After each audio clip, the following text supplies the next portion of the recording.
Welcome to High Magick Practices. In today's episode, we'll explore the temple setup, required tools, and additional symbolism related to the Neophyte Grade ceremony.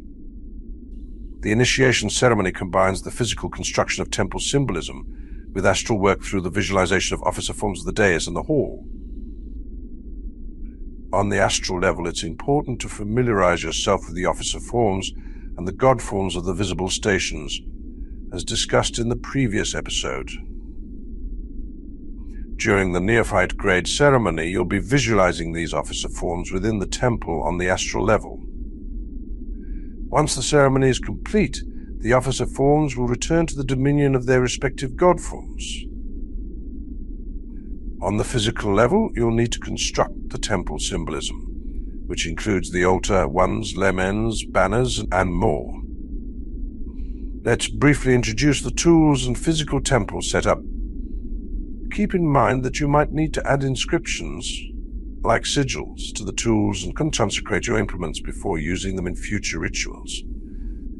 We will cover the consecration process in a future episode, as it is a detailed topic. The pillars are placed just east of the altar. They represent the dualities of existence, such as mercy and severity, stability and mobility. These pillars serve as symbolic markers within the temple. The black pillar on the left north side of the temple is called Boaz, and it represents the female principle. It is also known as the pillar of cloud and symbolizes negative polarity. The white pillar on the right south side of the temple is called Yahim, and it represents the male principle. It is known as the pillar of light and fire, symbolizing positive polarity. The pillars can be constructed using long, thick lengths of PVC pipe, each with a black cubical wooden base. Each pillar may feature a lotus flower, a symbol of regeneration, a white lotus on the base of the black pillar, and a black lotus on the base of the white pillar. At the top of the pillars, you can place flaming red triangular capitals, which represent the true manifestation of the spirit of life. At the top are the three mother letters of the Sefer Yetzirah and the three alchemical principles of nature, sulfur, mercury, and salt. Simplified versions can be made from cardboard tubes or cloth strips hanging from the ceiling, one colored black and the other colored white. The banners of the east and west are placed in their respective quarters. The banners symbolize the duality of light and dark working from east to west, while the pillars represent the duality of light and dark working from south to north, thus forming a cross within the Neophyte temple. The banner of the east represents the initiate's transformation into the perfect knowledge of light. It symbolizes the dawning sun and can be likened to a shield that protects the student from negative forces throughout the initiation process. This banner can be used in meditation to help the student gain a greater understanding of the teachings of the order. The banner of the west features a white triangle, referring to the three paths connecting Malhut with the other Sephiroth. The red cross within the triangle represents the hidden knowledge of the divine nature, which is to be obtained through their aid. The cross and triangle together symbolize life and light. The red cross may be bordered in gold to represent the metal obtained through the darkness of putrefaction.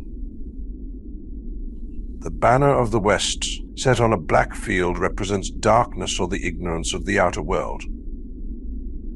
The white triangle signifies the light shining through the darkness, which is not yet comprehended.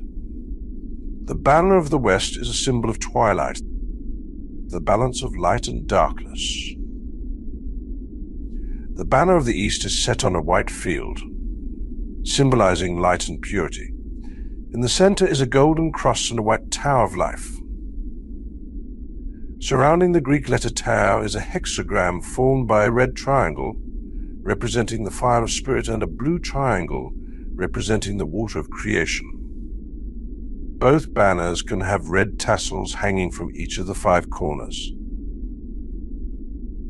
In the center of the room, place a black cubical altar, which symbolizes the physical world and serves as the focal point in the Neophyte Hall. This altar represents the idea that the mysteries of all dimensions are concealed within, while only the surface is revealed to the exterior senses.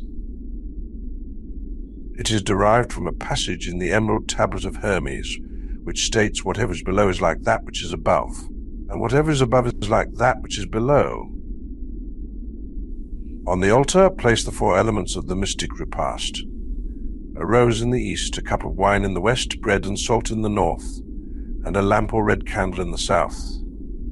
The mystic repast is a form of Eucharist intended to connect the practitioner with the elemental forces of air, fire, earth and water. In the center of the altar, place the cross and triangle symbol. The cross is red and should be positioned above the white triangle. This symbolizes the unity of spiritual and material forces, and the rise of light during the ritual, attracting divine forces into manifestation. A red rose is placed in the eastern part of the black cubical altar. The red rose alludes to the element of fire and the spiritual aspiration of the initiate. Blooming from the black earth, the red rose symbolizes the spiritual development and enlightenment of the initiate. The water cup is used for holding water or other liquids, symbolizing the element of water and the cup of life. The purpose of this cup is to purify the hall and the candidate with water. The top of the cup should flare outward like a crocus flower, a design often used in ancient Egyptian cups. The petals should be painted around the cup with acrylic blue. The ball, the triangular base, and inside of the cup can be a lighter blue. The edges of the petals, along with the Hebrew names and sigils, should be painted in orange. For the neophyte ceremony, the cup is filled with wine and placed at the western part of the altar. This wine symbolizes the waters, which are the blood of the earth and the water of purification. The bread and salt symbolize the material inclination or earthly nature of the initiate, which needs to be transcended through the initiatory process.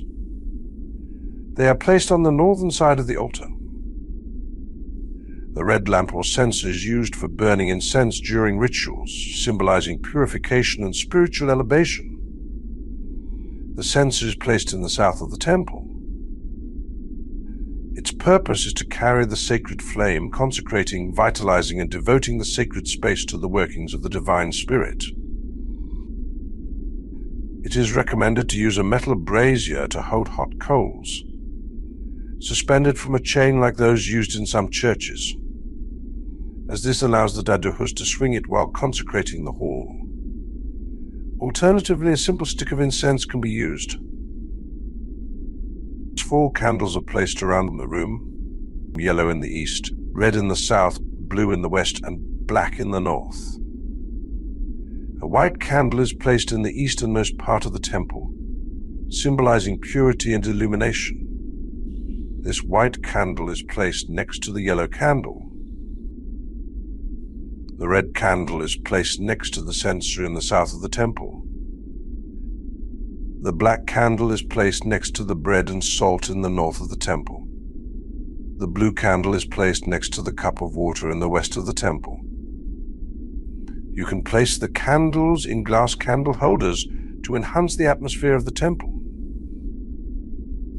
The lamp is placed in the southwest to provide additional illumination and ambience to the temple space.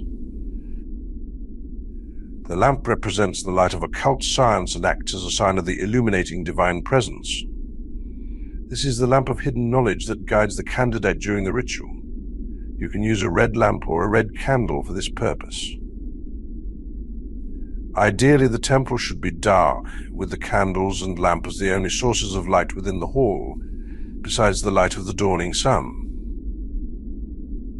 The aspirant should have constructed beforehand the Hierophant Dais wand, the Egemon's wand, and the Kyrix's wand. The Hierophant Dais wand is the scepter of power, used to open and close the temple in any grade of the First Order. This wand represents the forces of the middle pillar in the Tree of Life. It brings down the light from Kether, fuses the energies of severity and mercy over the head of the candidate during their reception into the Order of the Golden Dawn. This red wand has a crown ornament on the top of a wooden shaft decorated with 3 golden yellow rings and a golden pommel at the end. The Eagleman's wand is a mitre-headed sceptre of wisdom used to attract the forces of the white pillar, also known as the Pillar of Mercy on the Tree of Life. The wielder of this wand acts as the candidate's higher self to guide and protect the candidate during the initiation. The wand represents duality, the marriage of darkness and light forces resulting in union with the eternal. The head has 2 golden bands with a red Calvary cross on each side. The shaft is red and has 2 golden rings and a golden pommel at the end. The Kyric's wand is a caduceus scepter representing healing, communication, wisdom, and magic. The upper side contains a red sphere symbolizing Kitha, and below it there are 2 red wings stretching out to Ho, Ha, Ma, and Binah, composing the 3 supernal Sephiroth. Below the wings there are 2 serpents, one black and the other white, representing the astral light rising up to He, Sed, and Givuha. The upper half of the shaft is yellow and the other half is blue. These 3 wands can alternatively be made from wood, cardboard, or other materials. The Sword of the Ares, also known as the Sword of Vengeance, symbolizes authority and protection and is often wielded by certain officers during rituals. The sword represents the forces of the Pillar of Severity, used to guard the temple from the Klipot or evil demons that dwell beneath Malhut. It is located in the west of the temple. The black pommel at the bottom represents all forces of the Tree of Life grounded in Malhut. You should make or find a sword that is not too heavy. A light military or mature Masonic sword would be sufficient. It can also be an iron bar with a wooden handle. The grip should be painted red, symbolizing the universe governed by the flaming force of divine severity. The guard should be gold, representing Hod. It is important that the sword offers some surface for painting or engraving your motto. You can paint a pentagram in emerald green and add Hebrew names and sigils on the guard.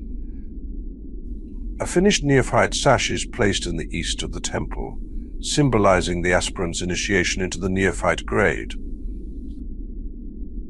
The sash fits over the initiate's left shoulder, running from the He Said center to the Hod center on the right hip. This also alludes to the watery and passive current of the black pillar. The sash of the neophyte is a long black band with a white triangle to symbolize light dawning in the darkness. The sash is a symbol of rank. It is to be constructed by the aspirant and embellished with symbols depicting their current status or grade. The sash of the First Order is black, representing the black pillar or the outer order. In each quarter of the temple we can have side altars. These altars can be small tables, nightstands, or similar pieces of furniture. Each side altar should be draped in an elemental colored cloth. Yellow for air in the east, red for fire in the south, blue for water in the west, and black for earth in the north. Each side altar can hold the respective candle and elemental symbol. Elemental symbols may be placed in the 4 quarters of the temple. At this point, you do not need to add the Enochian tablets, as they are complex magical tools associated with higher grades in the Golden Door. You just need to add the symbols of each element. You can use a poster board or thick paper to create these symbols. The symbol for air is a violet circle with a yellow outline and a yellow T placed in the east. The symbol for fire is a green circle outlined in red, with a sun of 3 red circles and alternating rays placed in the south. The symbol for water is an orange circle with a blue outline, blue cross, and blue inscriptions placed in the west. The symbol for earth is a white circle with a black outline and a multicolored cross placed in the north. For the initiation ritual, you can use cardboard lamens to mark the stations of all the officers within the temple. The physical temple symbolism is meant to create the ritual atmosphere and deepen your connection to the astral level. Remember that most of the ritual work involving the officers and the Godforms who govern them is done on the astral level. Therefore, the lamens of all the officers are placed in the temple to boost the visualization process during your self-initiation. Note that this is different from an initiation performed in a temple with adepts wearing robes and carrying their respective lamens. You don't need to create the robes for the self-initiation ritual. After the bath, the aspirant should put on the black tail robe and red sandals or slippers. The black robe represents a state of purification and protection. It signifies that the aspirant is in a state of readiness for spiritual work, having left behind the mundane concerns and impurities of everyday life. The red sandals symbolize energy and initiation. A cord is to be wrapped 3 times around the waist. The candidate will then use a blindfold in a darkened room during the meditation period before the ritual. The cord offers psychic protection during the ritual, symbolizing the connection between the aspirant and the spiritual forces invoked. The black cord wrapped 3 times represents the harmony among the 3 pillars of the Kabbalistic tree of life: severity, mercy, and mildness. It reflects the aspirant's balance among physical, emotional, and spiritual aspects. That's all for now, esteemed friends. Thank you for joining us for this episode on High Magick Practices. We hope you found it enlightening and valuable on your spiritual journey. If you enjoyed this content, please like and subscribe to our channel to stay updated with our latest videos. For those who wish to delve deeper, consider joining our Patreon page, where you'll gain access to exclusive materials available only to members. If you wish to provide additional support, you can make donations via PayPal. Your contributions help us keep the show running and enable us to produce more content for you in the future. We appreciate your support and engagement.